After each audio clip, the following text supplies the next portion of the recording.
Right, how you doing? The aim of this video is this is going to be a long one, I'm afraid, but I'm going to try and explain to you how the 555 timer chip works. Hopefully show you what it is, basic idea of how you set it up, and then the two most common circuits you need to know about for the AQA exam paper. You won't be expected to have to draw these circuits from memory, but I'd say you need to be able to remember or know how to recognize them. So if you can identify one from the other, you're doing well. If you can roughly explain how it works, that's all you need. This will probably go into a bit more detail than you need, but I'm only doing that to try and explain to you what's going on, okay? Right, first job then. This little thingy here is our 555 timer. So looks just like a normal chip, 8 legs. You should have seen something similar before. That's what it looks like in real life here. This over here is what it would look like if you were to label the pins. So we've got power, negative, we've got things called discharge, threshold, trigger, output, reset. I'll explain what all those do in a minute. That's the actual life layout.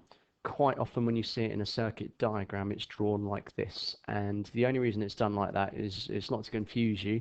It's because in this arrangement, the legs are in an order that connect up more logically in a circuit. So the output is on the right, the things that kind of act as inputs are on the left, power's at the top, 0 volts is at the bottom. That's how you'd normally arrange a circuit. Okay, so first job, I'll explain what the legs do. Probably won't make a lot of sense, but I'll then show you some circuit animations, and hopefully when you see it there, it might click.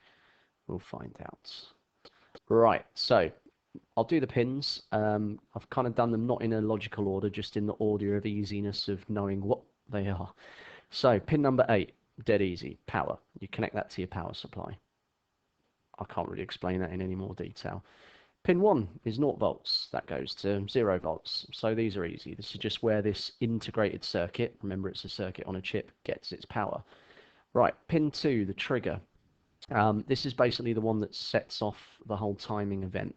Now, normally to start the timing, you connect that pin low. If you remember, connecting low means connect it to 0 volts. If it's in monostable mode, which we'll learn about in a minute, you do that with a switch. If it's in astable mode, you can actually connect pin 2 back to the chip, and it can kind of reset itself as well, or re-trigger itself. Right, pin 3 is your output. That's connected to whatever you're trying to turn on. Usually an LED, but you could use it to make a speaker turn on and off quickly or slowly.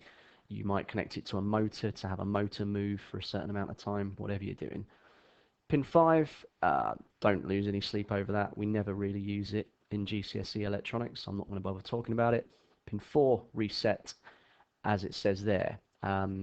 If you connect that particular pin low or to 0 volts, the timing, no matter how far along it is, will reset back to the start. It's useful for some things. And in normal operation, most of what you do, you want to connect that high. If it's high, the chip won't be resetting, it will just be working. Pin 7, it's called threshold. It won't make a lot of sense at the moment, but this one basically is what measures the time delay, and it does that by monitoring the voltage across a capacitor. I'll show you that on the circuit in a second. Pin 6, discharge. That's used by the chip to empty the capacitor. This is how the chip can kind of self-time, and you'll see in astable mode, it allows you to make, it can kind of do a repeating time delay that happens over and over and over again. And I think that's about it. That's all of the pins I've got there. So 6, 7, 5, 4, 3, 2, 1, and 8. Brilliant. Right. Okay, we'll come back to this in a second, capacitors. I'm just going to show you the circuits working, and then I'll show you what capacitors are all about, and hopefully that'll make a bit more sense. So if we go check this out, this is a 555 timer circuit, so you'll see it's laid out here. This one, as I've written down at the bottom, is configured in monostable mode. Now, if you think about it, if someone has a monobrow, you know, that means they've got one eyebrow. You probably know someone like that. Mono means single, like one eyebrow. So a monostable circuit just has a single mode or single operation. And that can be demonstrated if I press the button and get it going. The red light will come on for an amount of time and then turn off. So we just get one single pulse. Do it again, one long time delay, about 3-4 seconds maybe. Okay. Um, you can also have a 555 timer configured slightly differently in what's called astable mode. And astable means it has no stable state. It flicks back and forth. It doesn't stay in one configuration. And hopefully if I press play and you just watch what's happening, this will make a bit more sense to you. So it flicks back and forth between green and red LEDs over and over on a loop. It's not stable. So there's your two modes.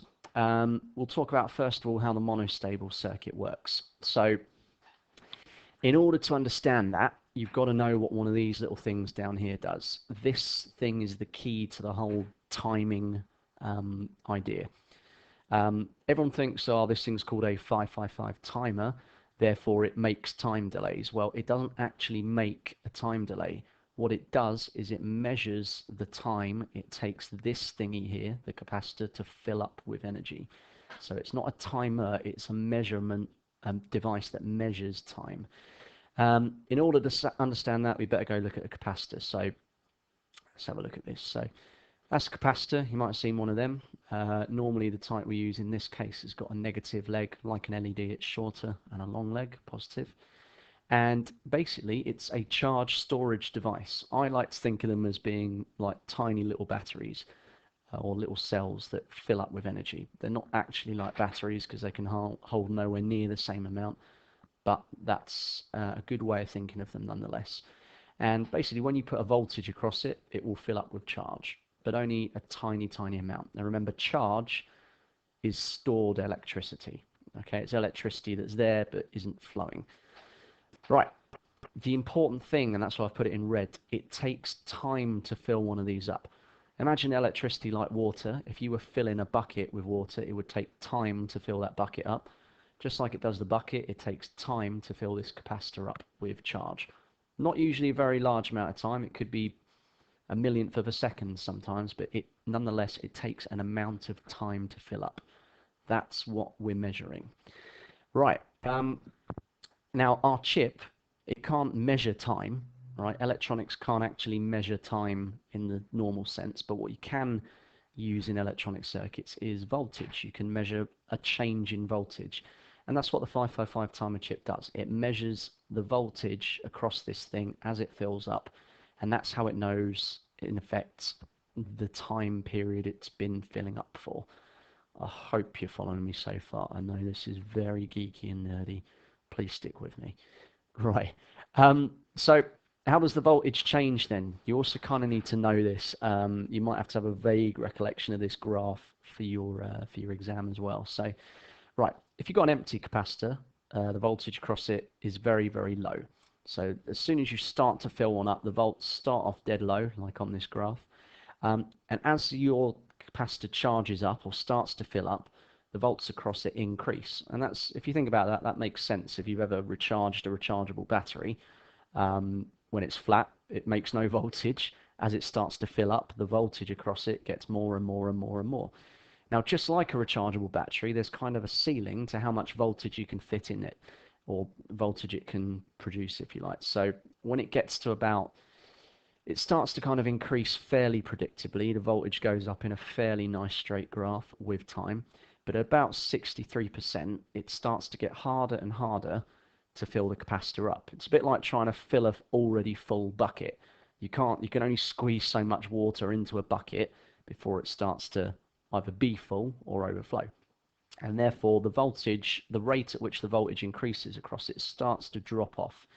And it's called exponentially. It gets more and more or less and less and less and less as time goes on. So we've got a nice straight part of a graph, and we've got a bit of a graph that curves off into oblivion. So 555 timer chips are measuring the voltage up to this amount here, about 63%. They do their switching thing when the capacitor's voltage is 63% of the supply voltage. So if you were using a 9-volt battery to power your 555 timer circuit, 63% of that it's about 2/3, so around 6 volts would be the point at which the timer decides the capacitor's full enough and it will stop timing. Right, Okay, if you didn't understand that too much, don't worry. We'll go back and now see that in operation. So back to the circuits. Here's our monostable timer circuit here. Just wanted to show you something here. I've put this little doohickey as a voltmeter. I'm just using it to measure voltage across my capacitor. Okay.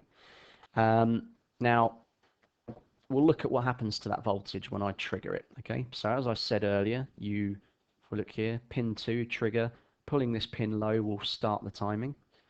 So if you imagine when I push this switch down, I'm connecting pin 2 low to 0 volts. When it's not pressed, it's held high by this pull-up resistor. So when I trigger it, I should expect the voltage on this to start off low and start climbing. All right, so at the moment I'm measuring microvolts. That's next to nothing. That's like a millionth of a volt. Press that, millivolts, 2, 3, 4, 5, 6 volts, and you saw about 6 volts, it switched back again. Okay, so I'll do that again. The red LED is on all the time the capacitor's filling up. When it's at 2/3 full, or 2/3 of supply voltage, it switches back. Now several things are going on there. Okay, while it's filling up, the threshold pin is monitoring the voltage. When it gets to 2/3 or 6 volts, the timer reconfigures itself, and what it does is first of all it stops giving current out of pin 3, so this LED can no longer light. But what it also does is it wires pin 6, which is called discharge. Remember, for discharging, empty the capacitor. It wires pin 6 back to earth and empties the capacitor for you. So it's like a very helpful chip. It measures the capacitor filling up, and when it's got full or full enough, it empties it for you. The other thing you need to know what's going on is about how this chip can both sink and source current. And we've discussed this topic hopefully before. If I go to current flow and I press play, you might just be able to make out these lines on the video. At the moment, the chip is sinking current. Okay, so I'm not doing any timing. Current's flowing out of the battery, through this resistor here, through the LED. It doesn't take this path because there's resistance there. Instead, it takes the lower path, and it's sinking. Electricity is sinking into the chip and out through negatives. So I'll just show you the path it's taking with the mouse. It's sinking into the chip. Now, if you watch what happens when I start the timing, suddenly you'll see the flow is going out of the chip. I'll just increase the time delay and slow that down so you can see it a bit easier. I'm now doing what's called sourcing current. Okay, so current is flowing in the chip through the power and being sourced. So this chip can both allow current to flow into it and dispose of it, and it can also take current in and direct it outwards as well. It can do both. And that's why one LED lights when the other doesn't. Now, if you think about it, when the chip is in sourcing mode like this, you might think, well, why does current not flow up here and light this LED? Well, the LED is a diode. It's a one-way device. It can't flow that way through. It can only flow through in the direction of the arrow on the LED. And as I said earlier, when it's in sinking mode, current flows this way rather than through here and lighting that LED, because this path is least resistance. Electricity always tends to take the path of least resistance. There you go. That's why lightning will always strike a nice big metal tower instead of a human being if you're stood near one. All right. Okay, the only other thing you really need to know for your exam is how you would change the time delay of one of these circuits. Now, you might have noticed me earlier. I changed this resistor. If I make this resistor smaller and trigger it, my time delay is really quick, like a second. If I make this resistor bigger and do it, my time delay lasts a lot longer. Now, if you think about that, that makes sense, right? Resistance, or a resistor, controls the flow of current. So if you put a big resistor in the way of your capacitor, it's going to restrict how much current can flow and therefore make the capacitor take longer to fill up. It's a bit like standing on the hose pipe if you're filling a bucket of water. It's going to restrict it. Likewise, a smaller resistor means more current can flow at any given time. It will fill up quicker. Okay, so that's one way of affecting the time delay. Make a bigger resistor, bigger time delay. The other one is to make your bucket bigger. So if you take your capacitor and make it larger, let's make it 5,000 UF, Farads, by the way, is what you measure capacitors in. That's what the F stands for. Press the button now. This will now stay on for ages. Okay, you can see it's taking longer and longer to go up. So increasing either of these two thingies here increases the time delay. Dead simple. That is the 555 timer in a nutshell. So trigger pin triggers it when it's low. That's negative, look. This is positive, pin 8. Pin 4 is reset, which we should connect to positive if we're not needing the reset function. Pin 3 is whatever we're trying to turn on. 7 monitors it, 6 empties it. Right, we could also hook it up in this configuration. Now you'll see as an astable timer, suddenly on pin 2, what we had here, the switch, has disappeared. So this is how you tell them apart in an exam. If it's got a switch connected to pin 2, it has to guaranteed be a monostable timer. If it's got pin 2 connected to itself, or connected back to the capacitor, then it's what's called an astable timer. I'm going to have to pause this a second because my wife is here to talk to me. Right, I'm back in what will have seemed like no time at all, but really I just had a big 10-minute deep and meaningful with my wife. Anyway, so this is the astable circuit. As I said, pin 2 is connected to itself, and you'll also notice that pin 6, the emptying or discharge pin, is connected to pin 2. So it kind of, when it empties, it triggers itself as well. And if we look at current flow here, we'll just see this thing flicking back and forth. So sinking, sourcing, sinking current, sourcing, sinking, sourcing. And again, you can make the flashing happen quicker if you change this resistor and make it smaller, so your capacitor fills up quicker. Okay, so we've made a really, really quick time delay there. Just to tell you, by the way, if you hooked that up to a speaker right now and you made it flick back and forth quick enough, your speaker would be vibrating and you'd be making notes. And by changing this dial, you would be varying the pitch of those notes, okay? Because sound waves are just frequency sped up or slowed down. Okay, so it's the same principle, it's happening. But in this instance, it's doing it a bit differently. It's self-activating, okay? So what happens is when you power the circuit up for the first time, capacitor fills up, this pin's monitoring it, filling it up, and by the way, it's filling up through 2 resistors. It's got to go through one resistor and another. And when it gets to 2/3 of the supply voltage across it, what happens is the chip rewires itself. It empties it.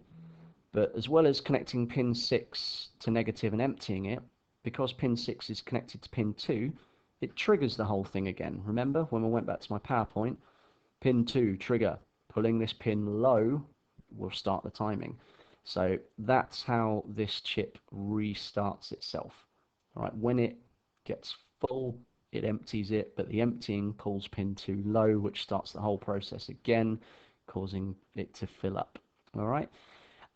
Now, what you've got to remember is when it's when this chip discharges, it discharges through 1 pin. Okay. Now I've just realised I've got pin 7 and 6 messed up. Just remember, pin 7, sorry, is discharge. Pin 6 is threshold. That's my mistake. I'm an idiot.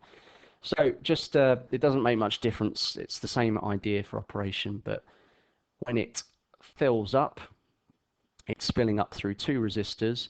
When it empties, it's only emptying through 1 resistor. So if you think about that, because it's got less resistance for emptying, it's going to empty quicker than it fills up. So what that means is, if we slow the time delay down a lot, make the resistor bigger. Right. When it's filling up,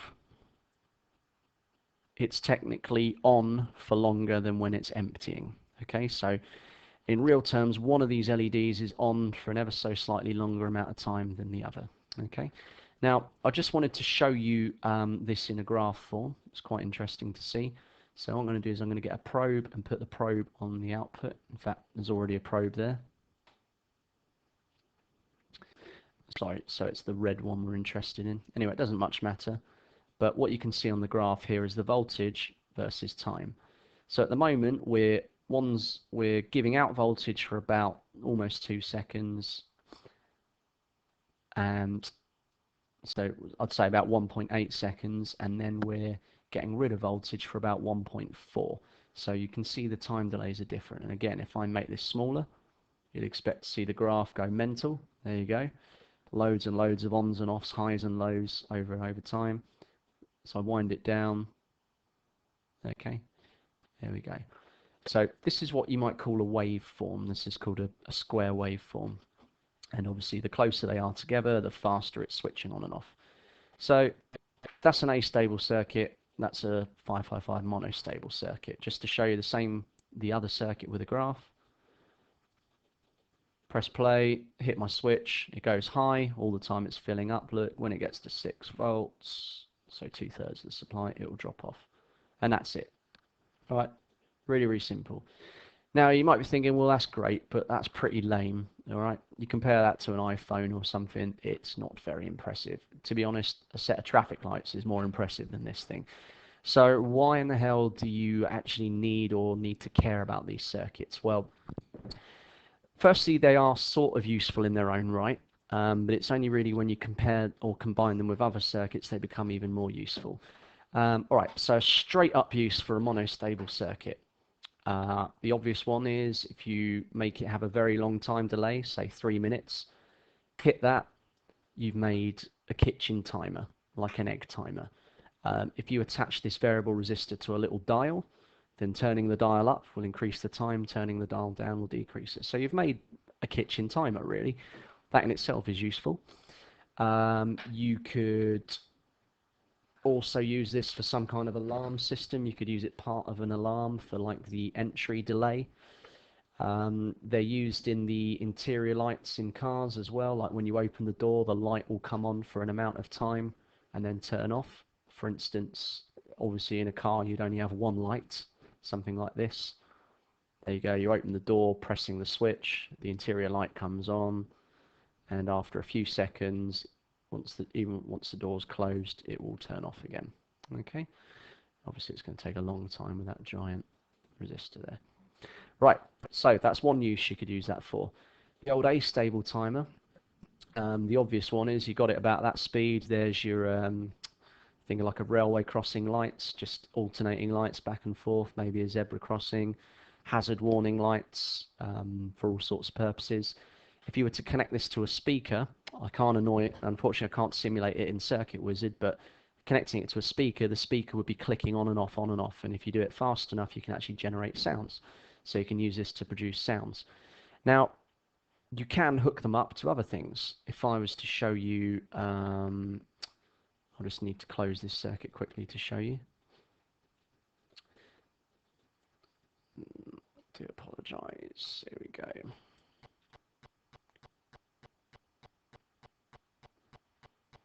That's the wrong one. This is the right one. Yes, right.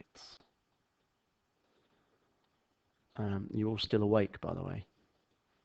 I'm very aware that half of you are probably sat here with your headphones on, just falling asleep right now. I do apologise. It's only so interesting you can make this stuff. Right, anyway, so if I zoom in here, draw a box around this bad boy there, what have we got? You should recognise all that I've highlighted there is an astable timer. Pin 2 connected to itself, no switch. And if I press play, we can see it blinking away, flashing on and off. And this is sending on and off pulses to our decade counter.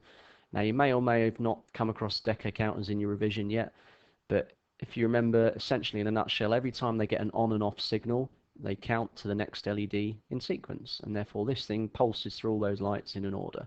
If I make that resistor bigger, slow down my pulses, you can see for each red, green pulse, or high, low, on and off, I'm getting a new LED light up. So they become a lot more powerful when you combine them with something else. All right. For instance, this here could be a random number generator. If you sped it up, pick a random LED.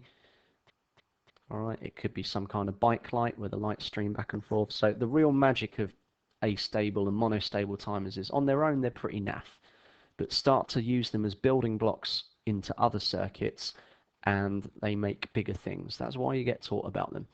We'll do all the rest of these things in another lesson. Right, final things then, just to show you a couple of other cool circuits. Let's just close that down. Here we go. Right. Right. Have a look at this one for a second and see if you can spot what's going on. Obviously, it's down to you to pause the video now, so pause it and maybe figure it out. But if you haven't paused it, just listen to me now. Yeah, you got that. Right, here we go. This on the left, it's got a switch on it into a 555 timer. It must be, what do I hear you cry? Must be a monostable. Yes, that's right. This one on the right has no switch, but it still has the capacitor on it, so this is an astable. And they're both pretty standard. I've got the astable taking care of the LEDs, but what I've done here is I've hooked up the output of this to the reset of that one. So if I press play and just illustrate what happens, I hit the only button I can. My lights flash on and off for an amount of time and then stop. So I've got a monostable timer controlling how long an astable timer can flash for. And the reason it controls how long is because I am connecting pin 4 to the output of here. All right, if we look at current, when this is not timing, remember this chip sinks current, so pin 4 is being sunken to negative, it's being held low. What happens if you connect pin 4 low, Mr. Winter?